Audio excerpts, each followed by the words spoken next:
Are we on? No, it's not that kind of video. I just want to see if you can hear me because my camera is giving me a weird signal. If you are curious about medical grade skincare and specifically really good medical grade skincare, then this video is for you, because in this video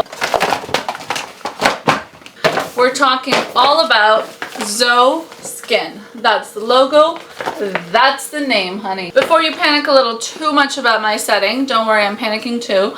I'm right now literally in the middle of the Canadian Arctic in a city called Yellowknife in the Northwestern Territories. So the setting is a little more modest than I'm used to. But this was like the best of what was offered in the city. And of course, I mean, I didn't come to the Arctic for luxury, like the conventional luxury. The luxury here is just the most amazing nature, the clean air, and the like crunchy healthy side of things. But anyway, speaking of crunchy healthy, this is the exact opposite of it, because I feel like if you were a crunchy healthy person, you'd be slapping like coconut oil and like castor oil and like leaves on your face. And don't worry, I do that too. But the main component of my skincare is medical grade skincare. So that's what we're going to talk about today. I have some crazy products to show you and an even crazier story as to how my day began today. So we've been here for like weeks and I was starting to go a little stir crazy when it came to like the conventional luxuries, right? This is a luxury channel after all. And today I booked myself a session on, like I booked a makeup appointment at the nicest spa in town. And I also went to another spa that, to be honest, as I'm talking out loud, I didn't check like the ratings on that spa or anything. The other spa I went to buy the product is a spa I was just happened to walk by yesterday, and I saw this wall of medical grade skincare, and I was like, when you ask ChatGPT though, like, is there medical grade skincare in Yellowknife, you're not going to get the best answer. So that's one of those things where our bestie chat could use some, like, it's still not there at the human level in terms of boots on the ground, seeing what's actually going on in real life. But anyways, so I wanted to like treat myself a little bit today. It's been like weeks of going nuts when it comes to the conventional luxuries, although not having some of those things has been good for other things like working and mental health and stuff like that. Anyways, my God, am I rambling? Let me know in the comments. Shout out below if your girl talks too much. But so the day started, I first went to a makeup appointment at this local spa.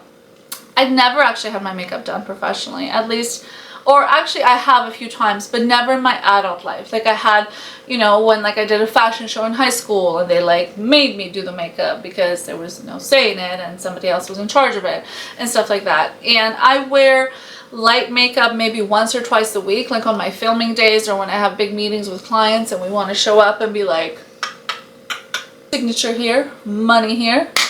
Thank you. So on those like stunty days, I'll put some makeup on, but my skin, thankfully, I mean, with all the skincare, is pretty good. So I don't usually do the full face. I'll just do like eyes and a lip. And again, never in my adult life do I remember having my makeup professionally done. So that's what I want to do here. And I have to tell you, it started off like really good. The way she did my eyebrows, I don't know that anyone in my life has ever done my eyebrows so symmetrical. The reason I started wearing makeup in the first place, fun fact, is because when I was a child, like 6 years old or something, growing up in a third world country, I got hit in the head with a brick. So I have this like little scar in my eyebrows, and if you have a scar, you're gonna know that like hair usually stops growing on the side of a scar. So I have this scar in my eyebrows, which then caused an asymmetry when it came to how hair grew on my eyebrows. And the first time I ever started wearing makeup, which was fairly young, because I didn't do it for beauty purposes, I did it for like symmetry purposes. Like I did it so that my eyebrow didn't look like it had a scar in it. And I still have, there's like a micro dimple here and the scar is here, so that's the width of a brick. And shout out to the bricks. And So anyways, it is especially like I really appreciate when somebody does a really good job for my eyebrows, because I know, to me, like, I know that's how it all started. She started with the eyebrows. That was the first thing she did on my face. I think she did foundation first, actually, which I don't wear, and concealer and like all that stuff. But then she did my eyebrows, and she did so good, so good. And then she did like a purple smoky eye. So good. Loved it. I think purple goes, I mean, you can wear whatever the hell color, it's 2025, but I like, as a brunette, I do like a purple on myself, on my eyes and stuff. And then it went downhill real fast. She just blackened, like so black, the pencil around my eyes, and so thick. I feel like eyeliner, again, you do whatever the hell you want. Like, none of this is cosmetic advice. But I feel like something that draws that much attention to the eyes can be really good for somebody that might need the help, maybe. Like, I know sometimes mature skin can start to go down with the pull of gravity over time. So I like a good eyeliner on a more mature eye. I think it like looks really good, draws a lot of attention. On myself, I also have big eyes to start with, which is a good thing. I don't say that as a negative, but I feel like eyeliner makes me look a little like not myself. I don't think it's the best use of makeup on my face the way other things are. And so the eyeliner just started thickening up. And then she, you know, the lip I found funny. She was like, do you want a nude or a bold? And I said, you know, you pick. I'm here for you and your services. She said, let's do nude. And nude, if you're into makeup, is usually like a nude lip. It's never going to be, or it's usually not like the exact same skin tone as you are. It's usually like a shade or two darker or deeper, so you can like tell that you have a lip. But like, she did a purple lip. I don't know how it translates on camera, but I am very clearly not of purple skin. So a purple lip on my skin tone being called a nude lip, I was like, I think we might have missed the memo on what nude is. So by the end of the makeup session, I actually was like really sad because I didn't feel like it looked like me at all. And there's a difference, like there's a time and place for everything, right? Like if it's drag makeup night, drag me the hell up. Like that's what I'm here for. But what I wanted was like a smoky eye and like super natural skin. And I don't know if you can see this far into the camera, but the skin, she has easily made my skin look 10 years older. To be fair, had she used different products that were not company mandated, would I have looked better? Yeah, maybe. So I'm not saying it's like her issue. It could have just been the products. The company used like crunchy, hoity-toity products, and sometimes those aren't the best for skin. They can be too powdery, I find. But anyways, so it was like, like all of these triggers going through my mind to not recognize necessarily who is looking back in the mirror. And again, that's regardless of what you look like to begin with, what you want to look like whatever you want to look like. If the person doesn't make you look like that, any way you want to look when it comes to makeup is pretty much okay, right? Like it's makeup, it's 2025, unless you put like a hate symbol on your face. But most makeup looks are good, are okay to choose from. But again, to me, it was just about not really looking like myself, and that started making me feel really sad. Side note, as a business lawyer, I can't not say this comment. So the session was incredibly affordable. Like in Toronto, a makeup session is easily in the hundreds. This session was $50, and maybe that has something to do with it too. Like it's just crazy low of a price for professional makeup. And after doing the $50 session, I got $50 of credit toward a makeup product from the store. So I guess that's our first unofficial unboxing. Jane Iredale was the name of the brand I carried, and I thought, I mean, it's free, why the hell would I not? This was the palette, if you can see it. Perfect for all the travel I do. Perfect 8-tone palette. A little darker again than I like, but it's free. Like I'll find, there's obviously like half the shades here easily I could use.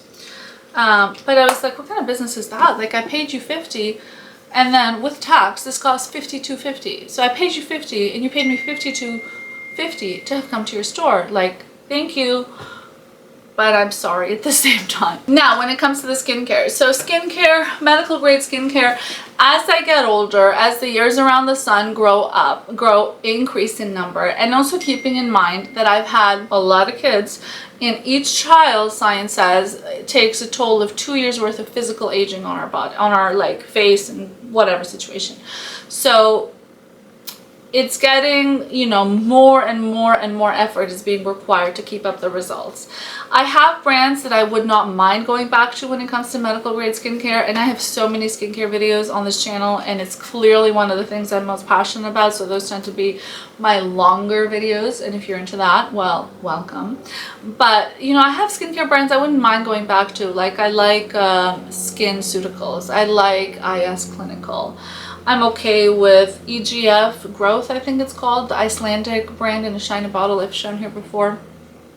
The EGF Growth Serum, you know, like there are brands I'm okay with. There are brands I really don't like for medical grade skincare, like Illumier. Oh my god, it doesn't work for me. But, you know, I could still, so I would be okay or happy to return to some brands, but I don't know that I found the brand that I'm like, oh my god, like I wake up and it's like 10 years erased. So I was open to experimenting, and a brand I've known for a long time from helping someone in my past with their like esthetician type of homework is Obagi. And Obagi has multiple lines. One of them is the Zoe Skin Clinical, so that's the brand we're talking about today. And this is like their medical grade brand. And again, when I was walking at one of the malls here in Yellowknife, mini malls, don't get excited, I saw like this wall of Obagi skincare. So this is what I bought. And I really liked, by the way, the esthetician there. She was like actively downselling me, because I was like, the survey, I filled out the thing online, the robot told me I need these 18 products, not literally 18, I think it was like 8 or 9. And she was like, you need one for the day, one for the night. But the products I bought, one was, so there was the Daily Power Defense, and let me open them here with you. I should have opened them at the store to make sure there's something in each bottle. I feel like I'm really far and keep having to like walk up.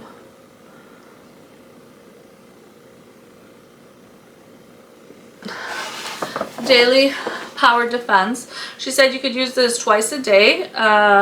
It is, let's read the box for what it does.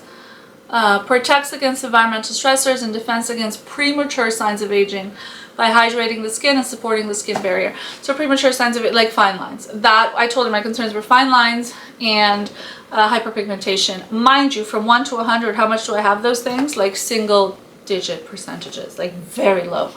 But I'm nuts about the preventative again, because I know what my skin should look like.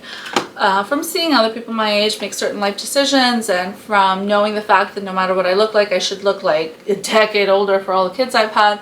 I know what my skin should look like, and I fight against that every damn day. The next product I bought, because remember I said hyperpigmentation and fine lines. So the Daily Power Defense was for like fine lines. The second product was the Bright Alive Skin Brightener. I honestly think I'm too far from the camera, so I'm gonna like just like show you a photo of the products instead of me like having to do an ab workout every time I come. Ooh, this is blue. So this one, clearly, in being a skin brightener, is going to have to deal with the hyperpigmentation. I'm excited about that. I think what I'll end up doing is one during the day, one during nighttime. So by the way, that's another thing. I've heard from really good like skincare professionals before, when you start a new brand, like use just that brand. Usually I never used to do it like that, because being like a critical thinker and being a lawyer and being, you know, like if you're a lawyer, you kind of work with lawyers for a living, right? And don't go blasting that. It's a fact of life. Just like a doctor works with like sick people for a living most of the time. So because of all the hashtag trust issues that I've been exposed to from my line of work, I always used to actually mix brands to like hedge my bets of one of them sucking, right? Or to try and not miss out on a benefit from any of them, if you want to look at it on the positive side. And then I spoke to a skincare professional. She was like, if you do that, you're never really going to know what's working, because there's so many variables in the different brands, and you're actually never going to know something could be hurting you. So anyways, the Daily Power Defense is for the day. The skin brightener I'm going to use at nighttime. I asked her for a lotion. She said the Zoe didn't really have a lotion. I was like, what the hell company doesn't have a lotion? And then I looked on their shelves. They had lotions, but they were like post-treatment kind of things. Like when I do like a microneedling, for example, your skin is super sensitive, things like that. So they didn't really have a lotion. I'm gonna have to get a lotion, but I think I'm gonna get a really base, like a Nivea style lotion, to just the most neutral ingredients possible to not mess up with any of the actives here. This was the eye brightening cream. I asked them at the spa, I said, they had a serum or a cream, and I was like, you know what, I'll go with the cream because I already have the 2 serums. So this was the eye cream. Yes, I've read the studies that eye creams might not really be doing all that much for us, but again, part of me is always so like, oh, I don't want to miss out on the benefit. What if the eye cream is the secret to life? So I still buy the eye cream. And then just for fun, for like maybe once a week or a few times a week, I bought the complexion renewal pads. The Zoe by Obagi Skin, by Zane Obagi. Complexion pads. I haven't opened these. I don't usually use these. But again, this is where I'm like, as that number is going up, honey, we start experimenting with more and more. So I'm cracking it open for you guys, and once I do that, it's got 6 months of life left, so I am starting the clock, which means I better use these. Okay, so they're like literal pads soaked in a liquid. Smell great, and they smell a bit acidy. I guess that's like the active that actively treats your skin. So that is going to be my new skincare routine, not counting like a very neutral moisturizer that I said I'll get, probably honestly a Nivea, because I really want to give these guys a chance to prove themselves, and not counting masks that I'll do at home, like I do clinical masks, and not counting so you know, they say when it comes to like health, it's like 80% diet, 20% gym, or not gym, but like moving your body in whatever way you can. When it comes to skincare, I've had estheticians tell me that they think it's like 80% treatment, 20% at home. I'm like, how can it be 80% treatment? You can get the best treatment in the world and go and like get drunk or like, you know, sit in the sun for 7 days consecutively after that treatment, and you will have destroyed your skin. So my belief is that it's like, if we're going to stick to the 80-20 ratio, because I actually think it's more than 80% at home. But my belief is 80% is at home, only 20% is treatment. And when it comes to the treatments, you know, I don't do anything like injectable, like Botox or things like that. I do the preventative, like a laser or microneedling, things like that. Anyways, so these are our products. Where's the other one? The eye one. These are our products from Zoe. This was just like the bonus Jane Iredale thing in the front, and this is our Fiji water, the real winner here in Yellowknife. And I have to go. Thank you for watching. I love you. I'll see you on the next one. We post luxury content here multiple times a week, every Tuesday and Friday in particular. So of course I'm going to see you again. See you there.